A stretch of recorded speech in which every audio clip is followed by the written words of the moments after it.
स्वर सुधा मंच पर प्रस्तुत है ज्ञानपीठ पुरस्कार से सम्मानित लेखिका अमृता प्रीतम की कहानी पांच बहनें। एक विशाल देश की बात है। एक दिन ठंडे बिलोरी जल ने जिंदगी के सुंदर अंगों को मल मल कर धोया। फूलों ने जी भरकर सुगंध लगाई और सातों रंग जिंदगी के लिए एक पोशाक ले आए। सूर्य ने अपनी किरणों से फूलों में रस भरा और जिंदगी ने अपनी आंखों में एक पूर्णता सी भरकर पवन से कहा, सुना है इस शताब्दी की पांच पुत्रियां हैं, जवान और सुंदर। हाँ, आज मैं उनके घर जाऊंगी, जिंदगी ने कहा। पवन हंस दिया, मेरे पास पांच सौगातें हैं, एक जैसी मूल्यवान। मैं उन सबको एक एक सौगात दूंगी। तुम चलोगे मेरे साथ? जैसी तुम्हारी इच्छा। सबसे पहले पांचों बहनों में से मैं बड़ी बहन के पास जाऊंगी। अच्छी बात है, परंतु उसके घर में खिड़कियां और दरवाजे नहीं हैं, बस एक ही दरवाजा है। उसका पति जब बाहर जाता है तो जाते हुए वह बाहर से दरवाजे में लोहे का ताला लगा जाता है और फिर जब घर आता है तो वही ताला बाहर से खोलकर घर के भीतर लगा देता है। तुम मुझे अपने अंदर भर लो, एक सुगंध की तरह। मैं तुम्हारे साथ उसके घर चली जाऊंगी। न न, सुगंधियों के साथ मैं भारी हो जाता हूँ। तब मैं किसी दराज में से भी भीतर नहीं जा सकता। जितने समय में मैं दीवारों को लांग कर उसके घर जाता हूँ, उतने समय में तो मेरा अंग अंग टूटने लगता है। पवन जिंदगी को पांच बहनों में से बड़ी बहन के घर ले गया। इस बड़ी दीवार पर तो बहुत सी तस्वीरें बनी हुई हैं, सैकड़ों तस्वीरें, हजारों तस्वीरें। जिंदगी ने हैरान होकर देखा, यह दीवार सदियों से बनी हुई है। जब भी इस घर की कोई स्त्री इन सीमाओं को लांघे बिना इस घर में मर जाती है, तो इस देश के लोग उसकी तस्वीर इस दीवार पर बना देते हैं। इस घर की कोई भी स्त्री इन सीमाओं से बाहर नहीं आती। नहीं, कभी नहीं। इन दीवारों का नाम क्या है? जिंदगी ने पूछा। परंपराएं। कोई कुल की परंपरा है, कोई धर्म की परंपरा है, तो कोई समाज की परंपरा। मैं इस घर की स्त्री को एक बार देखना चाहती हूँ। सूर्य की किरणों ने भी कभी इस घर की औरतों को नहीं देखा। तुम भला कैसे देखोगी? यह 20वीं सदी है पवन, तुम कौन सी बात कर रहे हो? यह सदियां घर के बाहर से ही निकल जाती हैं। भले ही 10 सदियां इधर से उधर हो जाएं, इस घर में रहने वालों को कोई अंतर नहीं पड़ता। मैं उसके लिए भेंट लाई हूँ। तुम्हारी भेंट उस तक पहुंच भी जाए तो भी वह उसे हाथ न लगाएगी। क्यों? क्योंकि दुनिया की सब चीजें उसके लिए वर्जित हैं। वह मेरी आवाज नहीं सुनेगी। नहीं, उसके कानों के लिए इस दीवार के बाहर से आने वाली सब आवाजें निषिद्ध हैं। तुम भी क्या बातें करते हो पवन? आखिर वह जवान है। तुम वर्षों का हिसाब लगा रही हो, पर इस घर की औरत कभी जवान नहीं होती। जब वह बालिका होती है, तभी उस पर बुढ़ापा आ जाता है। जिंदगी के पांव में कंपन सा हुआ और वह हारी सी, सहमी सी आगे की ओर चल पड़ी। यह इस शताब्दी की दूसरी पुत्री है, पवन ने कहा। कौन सी? वह सामने रेल की पटरी पर कोयले चुन रही है। 30 वर्ष की एक स्त्री ने बाएं हाथ से बगल के पास फटी हुई कमीज को दुपट्टे के पल्लू से ढांप लिया। दाएं हाथ से टोकरी में मुट्ठी भर कोयले डाले। कोई 10 एक गज की दूरी पर पड़ी हुई अपनी लड़की को देखा। लड़की के रोने की आवाज अब तीखी हो गई थी। स्त्री ने टोकरी को एक ओर रख दिया और लड़की को अपनी गोद में ले लिया। लड़की ने माँ की छाती पर कई बार मुंह मारा, पर उसे दूध का धोखा न लग सका और वह फिर चिल्लाकर रो पड़ी। जिंदगी ने समीप जाकर आवाज दी, बहन। स्त्री ने शायद सुना नहीं। जिंदगी और भी समीप आ गई और बोली, बहन। स्त्री ने अनजानी दृष्टि से एक बार देखा और फिर ध्यान दूसरी ओर कर लिया, जैसे सोच रही हो कि किसी और को आवाज दी है। जिंदगी के अधर जैसे तड़प उठे। मेरी बहन। स्त्री ने तब उसकी ओर देखा और लापरवाही से पूछा, तुम कौन हो? मुझे जिंदगी कहते हैं। स्त्री ने फिर अपना ध्यान अपनी रोती हुई लड़की की ओर कर लिया, जैसे राह चलते की बात से उसे क्या मतलब। मैं तुम्हारे देश आई हूँ, तुम्हारे शहर, तुम्हारे घर। देश, शहर और घर वाली बात जैसे उस स्त्री की समझ में न आई। आज मैं तुम्हारे घर रहूंगी। स्त्री ने क्रोध से जिंदगी के मुख की ओर देखा, जैसे जिंदगी को यह न चाहिए था कि इस तरह व्यंग्य करे। लड़की को दूध क्यों नहीं दे रही हो? बेचारी रो रही है। स्त्री ने एक बार अपने सूखे हुए शरीर पर निगाह दौड़ाई, दूसरी बार लड़की के रोते हुए मुख पर। फिर भी वह समझ न सकी कि इस सवाल का मतलब क्या था। यदि उसके पास दूध होता तो बच्ची को देती न। तुम्हारा घर कितनी दूर है? उस गंदे नाले के पार। मैं तुम्हारे साथ चलूंगी। पर वहां घर नहीं, फूस का छप्पर है। वही सही, पर वहां चारपाई कोई नहीं, बस दो बोरियां हैं। तुम्हारा पति? वह बीमार है। वह काम करता है, कारखाने में मजदूर था, पर पिछले वर्ष जब छटनी हुई थी तब उसे निकाल दिया गया था। फिर 1 वर्ष हो गया उसे बुखार आते। तुम्हारी यह एक पुत्री ही है? एक मेरा पुत्र भी है, पर वह कहाँ है? एक दिन वह भूखा था, बहुत भूखा। उसने एक अमीर आदमी की मोटर में से सेब चुरा लिया था। पुलिस वालों ने उसे जेल में डाल दिया। मैं तुम्हारे घर चलूं? पर तुम हो कौन? मुझे जिंदगी कहते हैं। मैंने तो कभी तुम्हारा नाम नहीं सुना। कभी कभी छोटी उम्र में, छुटपन में तुमने कहानियां सुनी होंगी। मेरी माँ को बड़ी कहानियां याद थी। मेरा पिता किसान था, पर वह उन किसानों में से था जिनके पास अपनी कोई जमीन नहीं होती।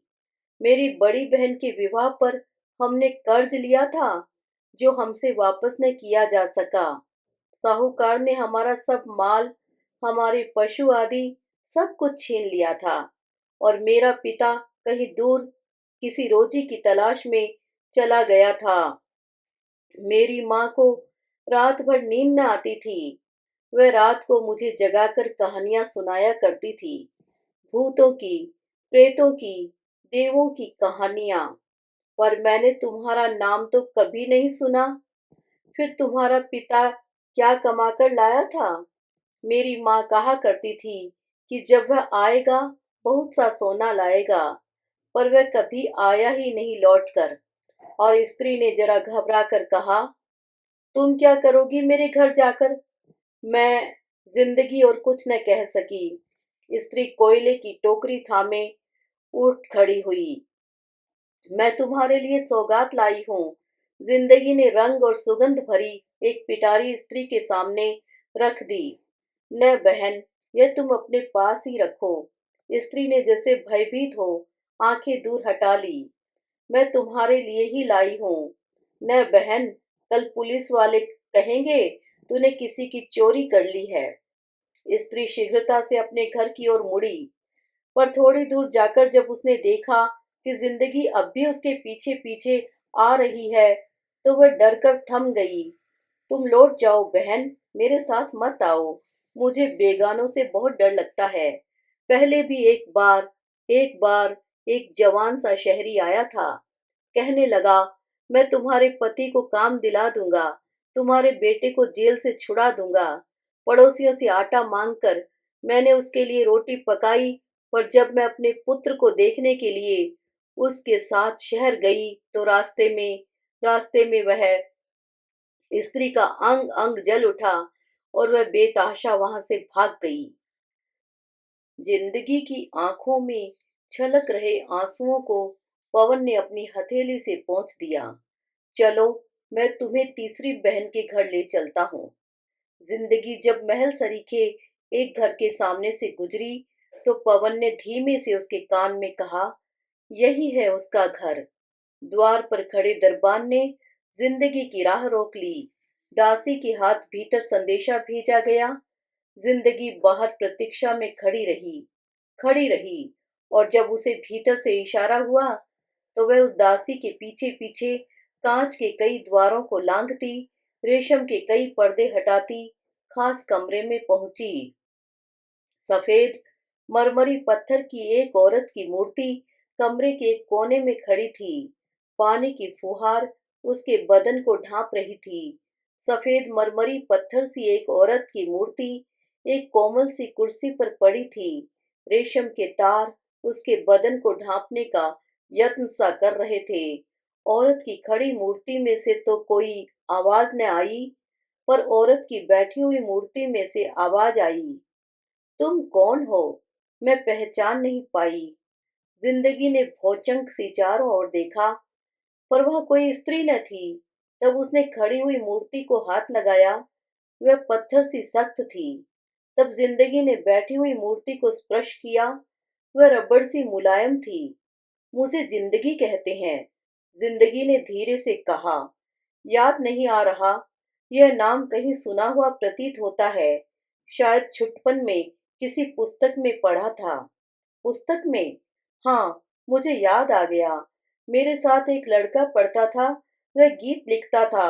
एक बार उसने मुझे अपने गीतों की एक किताब दी थी। उसमें यह नाम आया था। वह अब कहाँ रहता है? गरीब सा लड़का था, पता नहीं कहाँ रहता है। उसकी किताब। इस नई कोठी में आते समय पुराना सामान मैं साथ नहीं लाई थी। यह सारा सामान हमने नया खरीदा है। बहुत महंगा खरीदा है। मेरा पति देश का बहुत बड़ा व्यक्ति है। आपके चुनाव में भी मुझे आशा है वह फिर बड़ा व्यक्ति चुना जाएगा। हम जब भी चाहें ऐसा या इससे भी अच्छा सामान खरीद सकते हैं। रबड़ जैसी मुलायम स्त्री की मूर्ति ने मेज पर रखे हुए फल जिंदगी की ओर बढ़ाए। फलों को छूते ही जिंदगी को उनमें से एक गंध सी अनुभव हुई। मैंने अभी मजदूरों से ताजे फल तुड़वाए हैं। दासी ने शायद धोए नहीं। मजदूरों के हाथों की गंध आती होगी। आज गर्मी है। मेरी तबीयत कुछ ठीक नहीं। आज यदि तुम्हें अच्छा लगे तो मैं तुम्हें बाहर ठंडी और खुली हवा में ले चलती हूँ। जिंदगी ने एक सांस भरकर कहा। नहीं नहीं, मैं इस तरह बाहर नहीं जा सकती। अपनी श्रेणी से बाहर के लोगों में उठने बैठने से हमारा आदर नहीं रहता। असल में जब मेरा ऑपरेशन हुआ था, कुछ कसर रह गई थी। कभी कभी मुझे दर्द होता है। जिंदगी ने उठकर उस रबड़ जैसी मुलायम स्त्री की भुजा पकड़ी, फिर उसके बदन पर हाथ रखा। तुम्हारा दिल क्यों नहीं धड़कता? पत्थर की तरह खामोश और ठंडा है। यही तो कसर रह गई है। मेरा पति कहता है, अब हम किसी बाहर के देश जाएंगे, शायद अमेरिका। वहां के डॉक्टर बड़े कुशल हैं। मेरा ऑपरेशन शायद फिर होगा। किस बात का ऑपरेशन है? जब कोई लड़की बड़े घर में ब्याह कर आती है, विवाह की पहली रात को देश के कुशल डॉक्टर उसका ऑपरेशन करते हैं।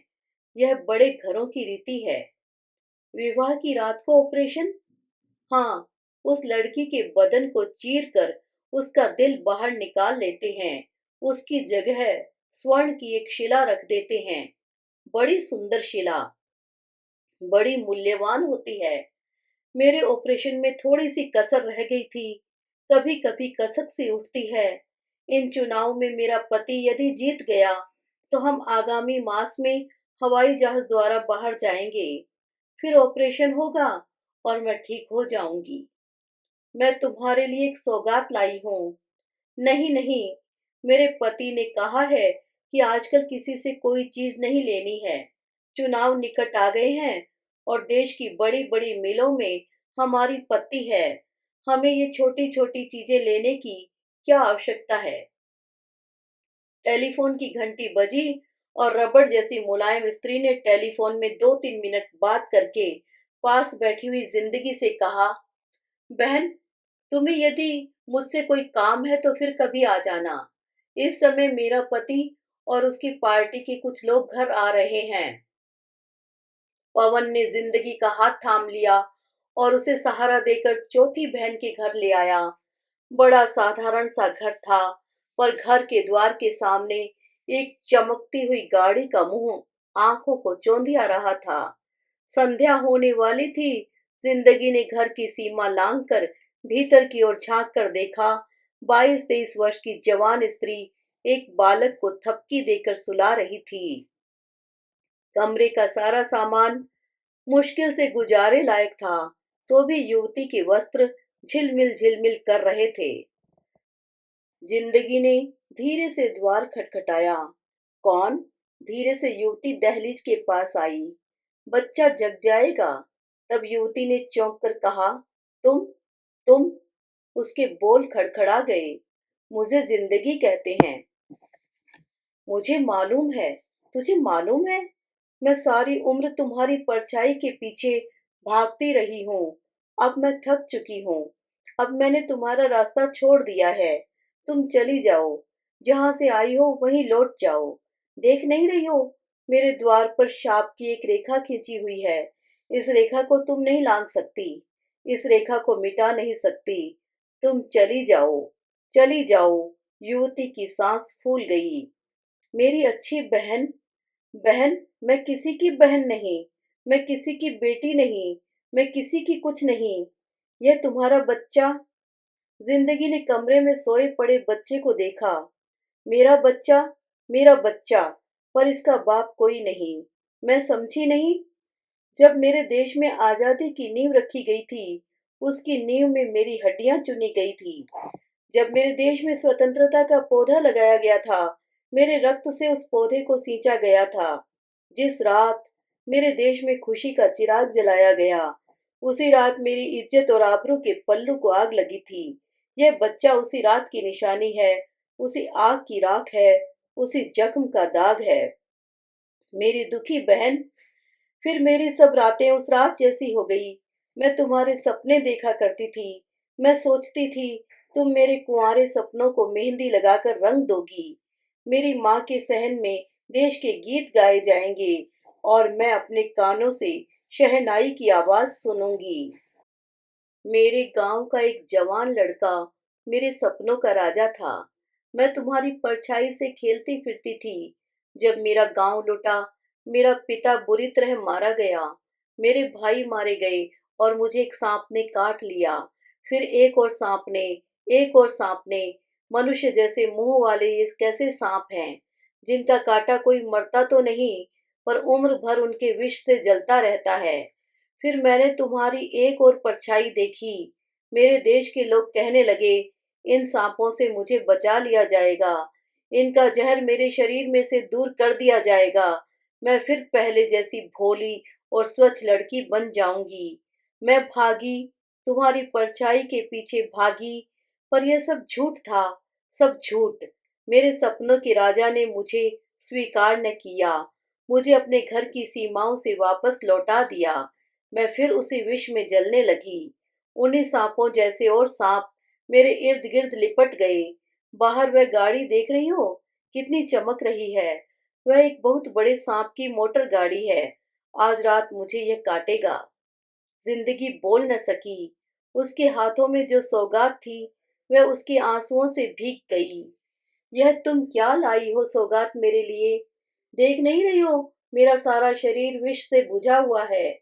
मैं जब तुम्हारी सौगात को हाथ लगाऊंगी, यह भी विषैली हो जाएगी। ये सुगंधियां, यह रंग, मेरे रोम रोम में विष रचा हुआ है। विष, विष। पवन ने बेसुध जिंदगी के मुख पर अपने वस्त्र से हवा की, और जब जिंदगी को कुछ सुध आई, पवन उसे पांचों में से सबसे छोटी बहन के घर ले गया।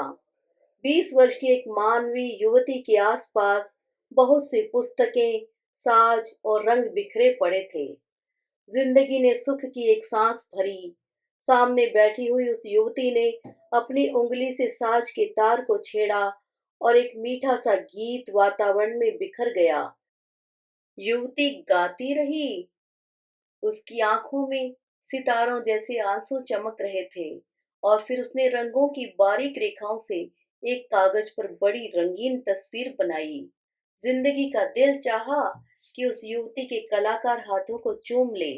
स्वर, शब्द और चित्रों का एक जादू वातावरण में घुल रहा था। जिंदगी ने गहरी सांस भरी और हाथ में रंग और सुगंध की पिटारी लिए आगे बढ़ी। युवती की आंखों में एक अचंभा सा भर गया। मुझे मालूम है, युवती बोली, पर उसके स्वागत के लिए उठकर आगे न बढ़ी। अचानक जिंदगी के पांव अटक गए। लोहे की बारीक तार कमरे के दरवाजे के सामने ऊंचे उठ रहे थे। मैं इस समय तुम्हारा स्वागत नहीं कर सकती। युवती ने सिर झुका दिया। क्यों? जिंदगी हैरान थी।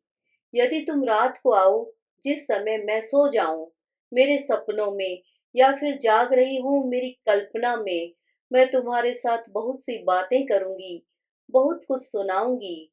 वैसे मैं नित्य तुम्हारी परछाई पकड़ती हूँ। यह देखो, इन रंगों से मैंने तुम्हारा आंचल बनाया है। इन तारों के स्पर्श से मैंने तुम्हारे गीत गाए हैं। इस लेखनी से मैंने तुम्हारे प्यार की कहानियां रची हैं। आज जब मैं स्वयं तुम्हारे पास आई हूँ, तुम धीरे, बहुत धीरे। मेरे घर की सभी दीवारों में छेद है। सैकड़ों और हजारों आंखें मेरी रखवाली करती हैं। उधर देखो, उन छेदों में तुम्हें हर एक छेद में दो भयानक आंखें दिखाई देंगी। ये आंखें लावे से भरी हुई हैं और एक एक जबान, इनमें से सैकड़ों तीर निकलते हैं। यदि मैं तुम्हारे पास बैठ जाऊं, तुम्हारे पास, इनके तीर अभी मेरी रंग भरी प्यालियों को उलट देंगे, मेरे साज के तार उलझा देंगे, मेरे गीतों के एक एक स्वर को बींध देंगे। और इन आंखों का लावा पर ये लोग तुम्हारे गीत सुनते हैं, तुम्हारी कहानियां पढ़ते हैं, तुम्हारे चित्रों को देखते हैं। यहाँ के कलाकार तुम्हारी बातें कर सकते हैं, तुम्हारा मुंह नहीं देख सकते। और जो तुम्हारा मुख देख ले, उस मंसूर को मौत की सजा दी जाती है। अब तुम चली जाओ जिंदगी, कोई देख लेगा। मेरे सपनों के अतिरिक्त ऐसा कोई स्थान नहीं जहाँ मैं तुम्हें बिठा सकूं। मैं तुम्हारे लिए एक सौगात लाई थी, यह भी मैं उसी समय लूंगी। जरूर आना, मैं सातों स्वर्ग रचाऊंगी। तुम आना, तुम्हारी सौगात से अपने स्वर्ग सजाऊंगी। तुम जरूर आना, और फिर सुबह उठकर मैं तुम्हारे प्यार का गीत लिखूंगी, तुम्हारे रूप का चित्र बनाऊंगी, तुम्हारी सुंदरता के गीत गाऊंगी। पर अब तुम चली जाओ, कोई देख लेगा। और युवती ने जिंदगी की ओर से मुंह फेर लिया।